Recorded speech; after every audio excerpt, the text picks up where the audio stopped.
So, meron kami nakita. Ito yung kanyang ghost employees. 11,000 contractual employees na ang budget nito ay 708 million pesos a year. 708 million pesos a year.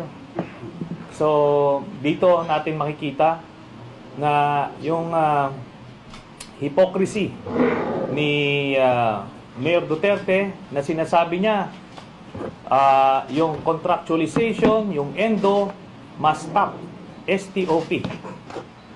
Pero kita nyo rito, since ilang years na, 12 years, yung mga contractuals niya. Pero ang masama nito, ito, mga hindi tunay na tao. Ito ay nasa payroll, and may COA report ito. Ang basis nito is a COA report ng 2015. Kaya sinasabi niya, ang dahilan lang niya, hindi daw niya kasalanan dahil sinusundan lang naman daw niya yung former mayor. Ang former mayor, ang pinalitan niya, si Sara Duterte. Ito yung na-verify namin at na-validate namin. Yung sinasabi ko sa inyong mga illegal drug protection racket, hindi pa namin nakukumpirma yon, pero doon papunta yung mga impormasyon na nakakalap namin. In-interview po si Mayor Duterte. Nila sinabi raw ni Senator Trillanes kasi April 29 po to lumabas sa TV. Sabi raw ni Senator Trillanes, paano pag naupo si Mayor Duterte? Sagot raw ni Trillanes, i-impeach ko siya. So tinanong si Mayor Duterte, ano masasagot nyo dito? Ang tanong ko, on Trillanes saying he will move to impeach him, meaning si Mayor Duterte, ko-quote ko po to. Pag i-impeach ako, sabi ni Trillanes, di sarahan ko yung Congress. Di wala nang mag-i-impeach sa akin. Okay? On whether his plan to abolish Congress is a form of dictatorship. Sagot niya, wala. Ako na Congress, ako na ang presidente, diktador ka talaga. Sabihin ng congressman, bakit mo naman kami isasara? Tapos, medyo nagmura ho, hindi ko pwede ulitin. Impeach kayo dyan. Nagmura ulit. Maniwala naman kayo sa ugok na yan. Pag-isipan po natin. Pagsasabi ng mga tumutulong sa kanya, mabait naman yan eh. Yung mga sinasabi niya, over lang yan. Hindi naman niya gagawin lahat yan. Paano kung gawin? Paano kung tutuhanin nga isara yung Kongreso? Baka mamaya niya isara yung Supreme Court. No? Sino tatakbuhan natin?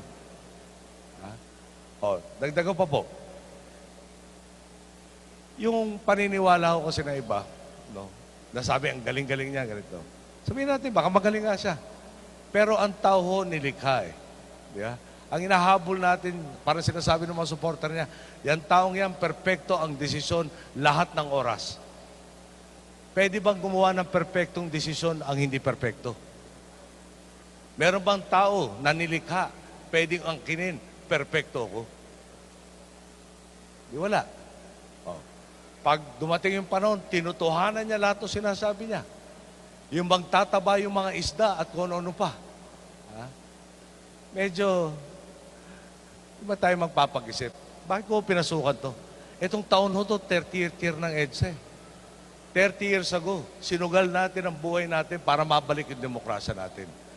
Pagdating ng Mayo 9, babalik tayo sa sitwasyon na baka mag-round 2. Sino sa atin ang gusto mag-round 2 ng martial law? Sino sa atin ang gusto mang isugal na baka magka-round 2 ng martial law?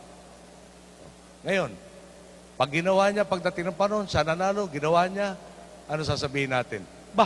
Hindi naman ako nagsinungaling sa inyo. Sinabi ko yan. Tatanggalin ko yung Kongreso. No? Patatabay ko yung isda at kung ano pa sinabi niya. So ako, hindi ko matanggap na pinaslang ang tatay ko as walang pagbabago nangyari. Yung maging sayang lang. So doon po, 83, tinawid ko na po yung linya.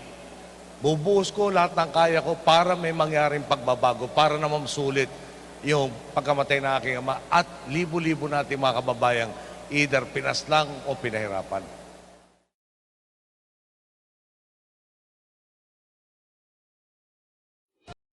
Ganito ba ang gusto nyo? Kayo ang patayin ko. Patayin ko kayong lahat. Mali po ang pumatay.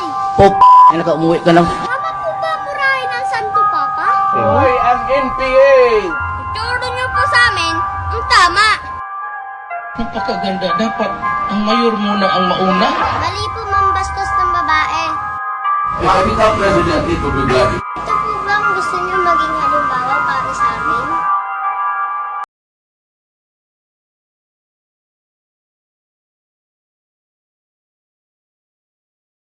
Filipino, I have decided to rise and defend democracy once more.